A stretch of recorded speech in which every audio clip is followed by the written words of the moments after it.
dire, intellectualiser les choses en disant c'est une dystopie, c'est horrible, c'est un cauchemar. Mais c'est plus que ça.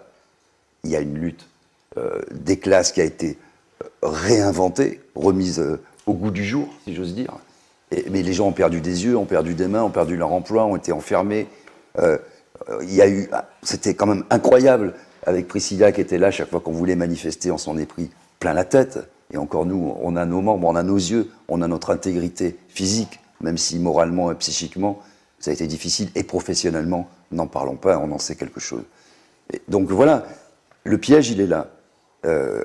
Moi, je n'ai pas envie qu'on me mette un couteau sous la gorge et qu'on me dise pas une voix à l'extrême droite. Moi, je ne voterai pas pour l'extrême droite, c'est clair. Je ne voterai pas pour M. Macron. Je l'ai dit depuis le début, quelles que soient les circonstances, je n'ai jamais glissé un bulletin au nom de M. Macron dans une urne. Je comprends que des gens l'ont fait la première fois. Je ne comprendrai pas qu'ils le refassent aujourd'hui. Mais moi, quelles que soient les circonstances, avec ce que j'ai vécu en France, je n'ai jamais vu une telle répression, je n'ai jamais vu un tel mépris, je n'ai jamais vu autant de mensonges, autant de prédation de la part de cabinets privés, de la part de quelques-uns qui se sont enrichis. Il faut voir que tout ce qu'on a, le quoi qu'il en coûte, qui a été déversé, sans qu'on ait d'ailleurs l'argent pour le financer, parce que là maintenant, s'il repasse, il va fermer le robinet, ça s'est retrouvé dans les profits du CAC 40, exactement la même somme, ça dit quelque chose. Donc moi, il est hors de question, et je le dis clairement, que je glisse un bulletin Macron, on ne va pas me faire le coup du fascisme, le coup du barrage, etc. On me l'a déjà fait. On va te le faire. 36 fois, mais je m'en fous. On va nous le faire pendant 15 jours. Oui, moi j'étais, tu sais, quand je dirigeais Sud Radio, j'étais un facho. Maintenant, je suis un islamo-gauchiste. Alors, quelque part, je suis complètement vacciné. Ce qu'on souhaite, c'est qu'il y ait ce bloc de résistance-là, il soit réel et il soit là, prêt au combat dès demain matin. Parce que sinon, on va finir dans le pessimisme et en pensant que, je vous donne une info, par exemple, nous à la SNCF, on a déjà préparé une motion qui est celle que si Emmanuel Macron passe et qu'il pose sur la table la retraite à 65 ans, immédiatement dès la rentrée de septembre, il y aura un appel à la grève illimitée à la SNCF. C'est comme ça en fait qu'il faut répondre aux attaques du camp d'en face. Lorsqu'on est attaqué, il faut qu'il y ait de la résistance et il faut que la résistance elle soit le plus large possible. Moi je dis attention, ne pas surestimer ni sous-estimer, mais il ne faut pas surestimer l'ennemi parce qu'il y a énormément de contradictions dans le macronisme, on l'a vu, souvenez-vous, on parlait de lui comme Jupiter, derrière il y a eu Benalla, il y a eu les affaires Hulot, Nyssen, etc. etc. Et puis patatras, il y a eu le mouvement des Gilets jaunes qui est venu dégommer ce qu'a voulu faire Emmanuel Macron. Ok, il y a eu la crise sanitaire, une forme d'atonie, une forme aussi de peur de l'avenir avec la guerre, etc. Mais moi je vois qu'il y a encore des perspectives importantes de lutte, de mobilisation dans les prochaines périodes. Et en tout cas, moi, c'est ça ce qui m'intéresse. C'est pas l'issue du scrutin prochain, parce que l'extrême droite, quand on voit les images immenses, place du Trocadéro, ces gens-là ne partent pas. Que ça soit Mélenchon, Pierre-Paul Jacques qui gagnent, ces gens-là qui sont 100 000 personnes ou 50 000 ou peu importe, dans la rue, face à un gars qui est condamné à de multiples reprises pour haine raciale et haine religieuse, qui parle de réémigration, qui parle de mettre des amendes aux personnes qui portent le voile. Ces gens-là, ils savent ce qu'ils viennent faire et ils ne disparaissent pas en fait après 5 ans parce que c'est quelqu'un de gauche qui est au pouvoir. Non, ces gens-là, ils restent et il va falloir que nous, par en bas, on puisse commencer à s'organiser, on puisse commencer à se coordonner et faire en sorte que les prochaines mobilisations, elles portent l'ensemble des fronts de lutte qui malheureusement, moi je le regrette parfois, sont souvent séparés alors qu'on a tellement de choses à faire. Est-ce que tu penses, Priscilla, que Marine Le Pen a une chance d'être élue cette fois-ci en 2022 et qu'est-ce que ça changerait pour le pays par rapport à un Macron? Je pense qu'elle a de grandes chances, ouais. Je pense parce que Zemmour a appelé ses partisans à voter Le Pen. Je pense qu'elle a ses chances parce qu'elle travaille depuis longtemps sur son image.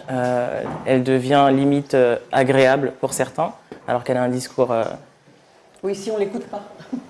Oui, mais beaucoup de gens écoutent. Et surtout, ils ont un tapis rouge qui leur est déversé au niveau des médias mainstream. Donc, ils sont directement dans les foyers des gens par les grandes chaînes, ce qui est assez inquiétant. Et les gens les écoutent. Les gens les écoutent parce qu'à gauche, il y a un discours qui n'est pas uniforme, en fait. Il n'y a pas d'unité, même si le discours à l'extrême droite est complètement n'a aucun sens, il est complètement dégoûtant, mais c'est toujours le même. Et les gens recherchent quelque part quelque chose de cohérent dans l'incohérence. Et moi, je suis abstentionniste à la base, parce que je ne crois pas en ces institutions. Pour moi, tous les mécanismes qui mettent en place, c'est les lois, tous les mécanismes qui mettent les gens en place, qui sont candidats aux élections présidentielles, ce sont des mécanismes qui sont obsolètes. Et moi, je suis assez dégoûté des résultats. C'est le même sketch qu'en 2017. Je suis assez dégoûté du fait que lorsque ce résultat est sorti ce soir, ils sont tous, du coup, devant leur pupitre à dire déjà votez ceci, votez cela, ne votez pas ceci, ne votez pas cela. Mais vous n'avez pas su déjà vous concerter avant. Au moins, concertez-vous maintenant et appelez à autre chose.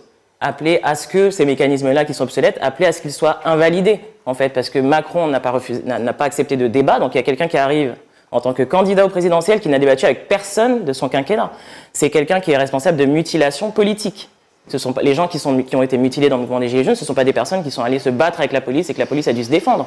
Ce sont des personnes qui ont été visées sciemment au-dessus du buste, alors que c'est interdit, pour perdre un œil, pour les dissuader de revenir. Et il est responsable de ça avec Castaner, avec l'Allemand, et ce sont des gens qui ont usé des forces de l'ordre pour éteindre un mouvement social. Et en fait, c'est extrêmement grave que les classes politiques qui sont opposantes ne se liguent pas contre ça. Je pense que la situation est catastrophique parce que c'est la même effectivement situation qu'en 2017. C'est-à-dire que c'est exactement la même chose. Et déjà, ce qu'il faut dire, c'est que ce n'est pas la faute des quartiers populaires, ce n'est pas la faute des classes populaires.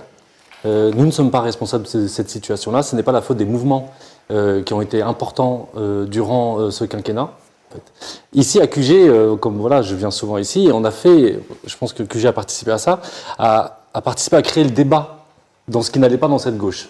En tout cas, dans ce qui me semble, de mon point de vue, voilà, en tant que militant contre les violences policières et contre le racisme, contre l'islamophobie, surtout l'islamophobie, je vais expliquer pourquoi. En tout cas, j'ai participé à poser les choses dans cette émission avec Alain Badiou, avec François Ruffin surtout. Et je pense que ce débat, je vous invite tout le monde à regarder à nouveau ce débat, parce que je pense que j'ai expliqué dans ce débat pourquoi ça allait se répéter de la même manière en 2022. Parce que, en réalité, donc c'est la bonne question, c'est le score de l'extrême droite, avec Macron qui a mené une politique, sur certains aspects, une politique d'extrême droite, sur certains aspects en direction des quartiers populaires, notamment avec la loi séparatisme, qui est une loi que Marine Le Pen aurait pu, elle l'a votée, et elle aurait pu la porter.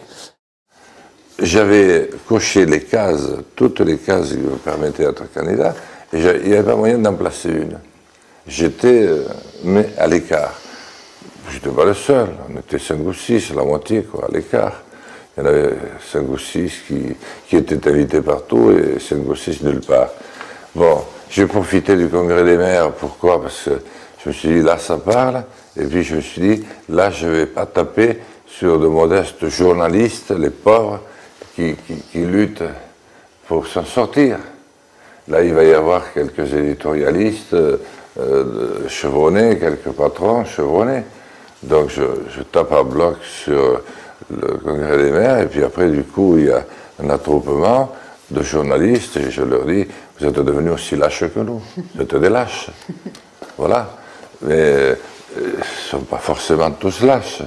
Mais à partir du moment où vous êtes obligés, vous avez la corde autour du cou, et c'est ça ou rien, il faut quand même le dire.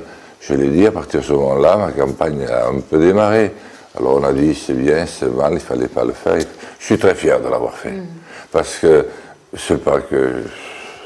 Je n'aurais pas dénoncé le pouvoir politique, la carence, la faiblesse, la lâcheté qui est la nôtre auparavant.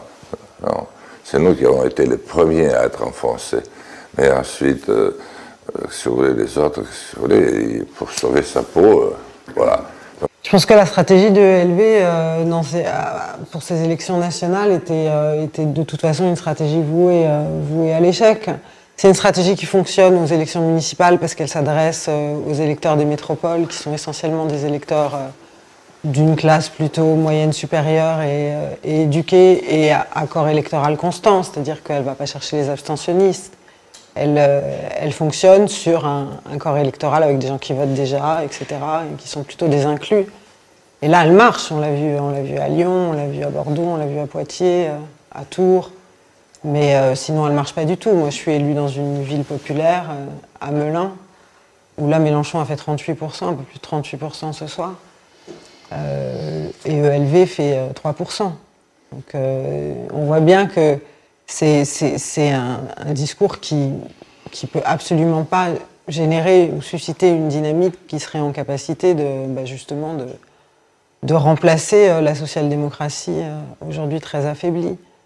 Donc Jadot s'est situé très clairement dans cette ligne politique très, très fade, en fait, hein, très mesurée, justement, pour ne pas s'aliéner cet électorat-là qui aujourd'hui permet aussi à la direction des Verts de se reproduire. Hein. Il s'est passé des trucs formidables pendant cette campagne, je veux dire.